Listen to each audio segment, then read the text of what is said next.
Assalamualaikum warahmatullahi wabarakatuh. Anak-anak Umi, apa kabar semuanya?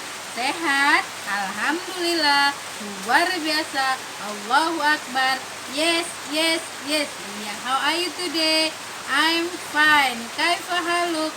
Bil khairi walhamdulillah.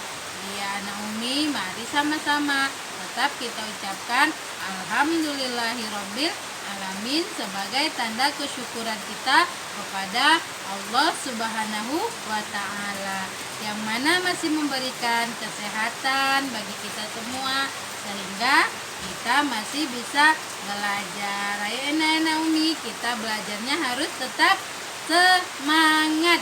Iya anak Umi, udah sarapan semuanya? Sudah gosok gigi? Sudah mandi? Kalau udah sarapan, udah gosok gigi, udah mandi, berarti udah semangat untuk belajar. Ya anak Umi ya, sekarang kita ulangi lagi ya kosakata. Kita sekarang udah masuk hari Jumat. Ayo siapa yang tahu sekarang hari Jumat tanggal 14 Agustus tahun 2020. Ya nah ya, kita ulang ya kosakatanya. Kemarin kita pakai bahasa Arab, sekarang kita ganti bahasa Inggris ya nak ya. Yang keras suaranya, semangat semuanya. Babun, pintu. Iya. Nafizatun, jendela. Oke. Jidarun, dinding. Nah sekarang kita ganti ya nak ya bahasa Inggrisnya ya. Door, pintu.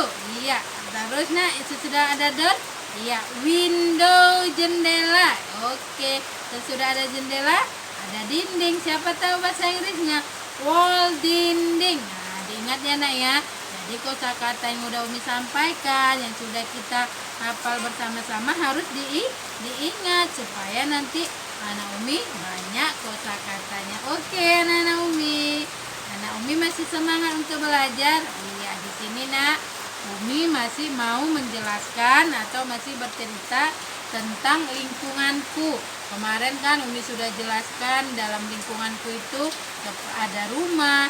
Rumah itu adalah tempat kita tinggal bersama keluarga kita.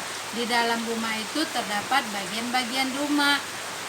Seperti ada pintu, ada jendela, ada kamar tidur, ada dapur, ada kamar mandi. Itu semua bagian-bagian dari rumah. Terus di dalam rumah itu juga ada alat-alat rumah tangga. Kemarin juga sudah Umi jelaskan. Sekarang Umi mau jelaskan kepada anak Umi tentang rumah tempat ibadah. Siapa yang tahu itu nak? Rumah tempat ibadah itu seperti apa?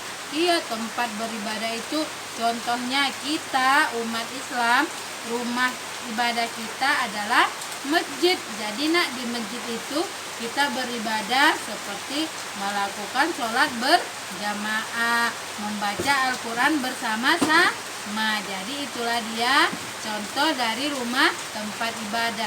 Terus nak di Indonesia ini ada 6 agama yang mempunyai tempat rumah ibadah. Sekarang Umi mau mengajak anak-anak Umi semua melihat video tentang penjelasan rumah ibadah yang ada di Indonesia.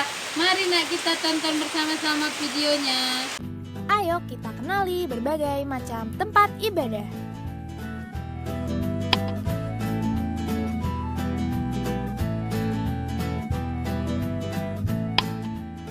Masjid, tempat ibadah bagi umat beragama Islam. Gereja, tempat ibadah umat beragama Kristen, Protestan, dan Katolik. Pura, tempat ibadah bagi umat Hindu. Wihara, tempat ibadah bagi umat Buddha. Kelenteng, tempat ibadah bagi umat beragama Konghucu. Nah, itulah macam-macam tempat ibadah. Ayo sekali lagi. Pura, masjid, gereja, wihara, kelenteng. Jadi nak, itulah tadi video penjelasan tentang rumah ibadah yang ada di Indonesia. Selain kita di tempat rumah ibadah itu beribadah, kita juga harus menjaga kebersihannya. Kita jaga kebersihannya supaya kita melakukan ibadahnya di situ dengan tenang. Jadi bagaimana cara membersihkan rumah ibadah itu, Umi? Sama juga seperti membersihkan rumah. Bisa kita sapu, kita pel lantainya. Kalau ada kotoran, ada debu, kita lap.